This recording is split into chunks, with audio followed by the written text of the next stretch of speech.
Hello, and welcome back to the Radio Ventriloquist Enterprises YouTube channel.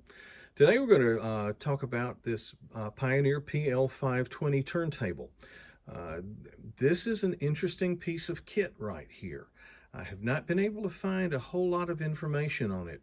The best I can have been able to come up with is that Pioneer made this turntable for 1 year, 1978.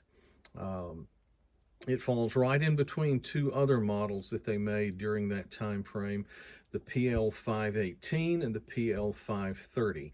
I believe they were all direct-to-drive turntables. The PL-530 was an automatic. This is an automatic turntable.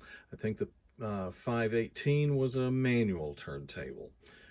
But they were all, I do believe they were all direct drive turntables. This one is direct drive. Why? It even says it right down here. Direct drive Pioneer full automatic model 520.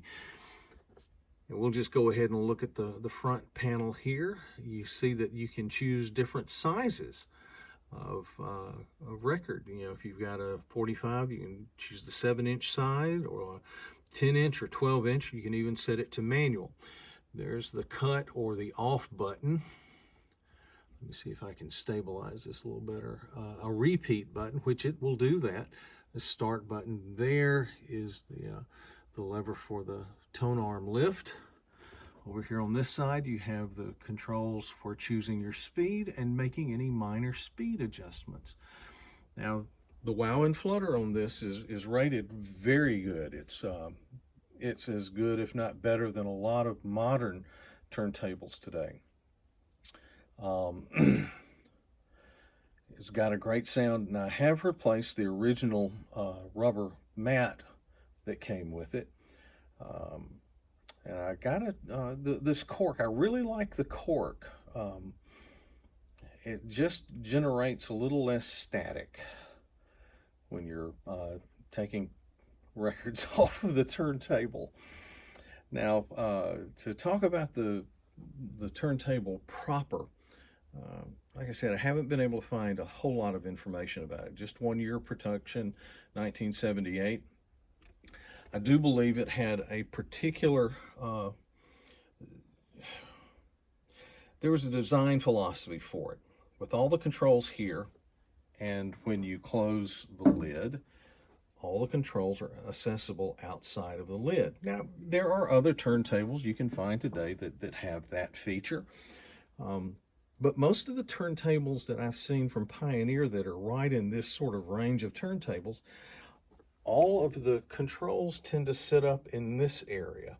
So you would have to go in from the top in order to access the controls.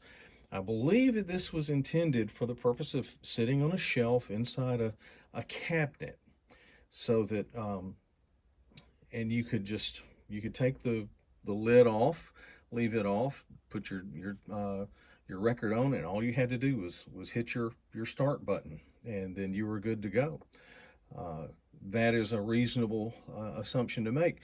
And I say that because that is exactly how a stereo was set up in here years and years ago. These shelves were purpose-built to hold stereo equipment. As a matter of fact, a couple of receivers and a reel-to-reel and a turntable used to sit on these shelves. And to be honest, that setup would have made working up here with a turntable very easy. Now, let's go back and look at the tone arm a little bit. Here's where it gets sort of weird. If you look there, here's what we've got going on. Hold on a second, let me grab this. Something for a little bit of a pointer. Here we have, of course, the counterweight. Right here, though, that is a lateral counterweight.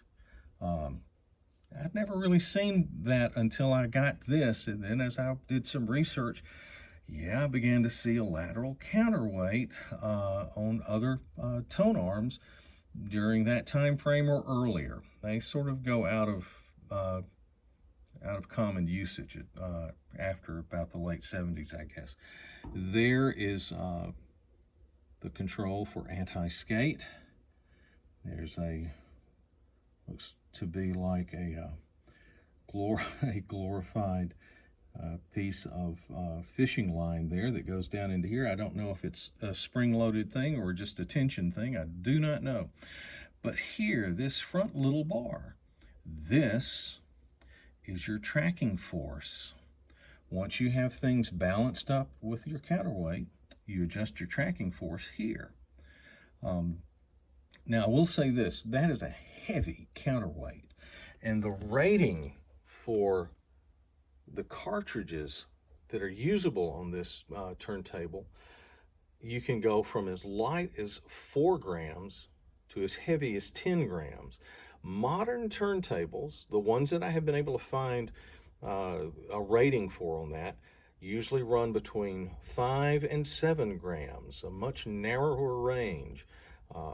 But if you've got a heavy cartridge, you need a heavier counterweight. Now the notches in that bar are set at half-gram intervals, so every notch is 0.5 grams. And as you move up, and they're pretty much spot on too. They're pretty close to it. I do have a little scale that I use when I balance things out, and so I've got this set tracking it at 2 grams, and that's of course an Ortofon 2M Blue that I've got on there right now. When I got hold of the turntable, I'll try to get down here and show this. They're little, I think you can see there's a rubber ring around the base of that foot. Now those little balls are added on after the fact. This foot, the rubber ring had pulled off. So I was left with the problem of, if I'm going to level this out, what do I do? Well, I discovered these little silicone rubber type half balls that you could get, and I measured the interior of the little space in there, and it came out to 1 1/4 inches, and you could get these at 1 1/4 inch sizes. And so that's what I did. I just bought those. They've got a little self-adhesive on them, and just stuck them in there, and voila, it leveled things out. Let me get up again. Here we go. But aside from that, I really like this turntable. It works really well. I just wish I knew a bit more about it. It was like hitting a wall as far as information went. Like I say, best I can tell, they only made this 1 year, 1978. If you happen to know any more information on a Pioneer PL-520, if you would leave comments, and if you'd leave that information, share that information in the comments section, I sure would appreciate it. That would be most interesting. But this is a very much a usable and frontline turntable for me. I have it in here with my primary system and enjoy it a great deal. So there you have it, the Pioneer PL-520 turntable. A nice vintage piece that has some questions attached to it because there's not a lot of information out there on it. So again, if you know anything about it, share it with me. I sure would appreciate it. Well, listen, y'all take care. And to begin the season, yes, there's a partially decorated Christmas tree. Got all the lights on, but it's going to take a little while for all the decorations to get on there. So it is the end of November. You're going to be hearing it a lot. But Merry Christmas, and that'll be the mantra here for I guess the next few episodes as I get them out. So Merry Christmas and Happy New Year. You're going to be hearing it all month long. I'll just get it started. And thanks for being here with me today. Come back and see me again. Y'all take care. Goodbye.